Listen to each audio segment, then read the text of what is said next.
हमल के दौरान एक हामला खातून को 10 से 12 मरतबा मुआयने के लिए आना चाहिए।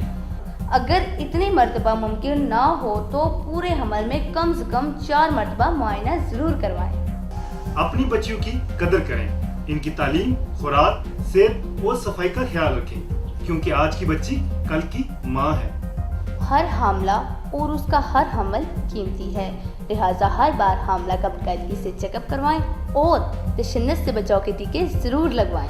हमल और जचकी के दौरान अजाफी खुराक के साथ साथ फौलाद की गोलियां भी जरूर इस्तेमाल करें। महफूज जचकी के लिए तरबियत याफ्ता फर्द, साफ जगह, सवारी और पैसों का इंतजाम पहले से कर लें। हमल और जचकी के दौरान खतरनाक अलामात की सूरत में फौरन मरकज़े सेहत से रजू करें। जचकी के वक्त यकीन कर लें कि दाई के हाथ और जगह साफ है।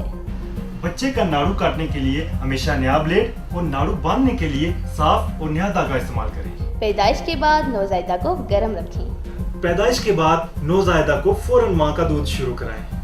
पैदाइश के बाद नौज़ायदा को 6 घंटे तक ना नहलाएं। पैदाइश के बाद नौज़ायदा में खतरनाक अलामात की सूरत में फौरन मरकज़े सेहत रेफर करें।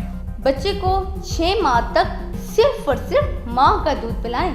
बच्चों की पैदाइश में कम से कम 3 साल का वक्फा रखें। बच्चे का हिफाजती टीकों का कोर्स मुकम्मल करवाएं और बाकायदगी से वजन करवाएं।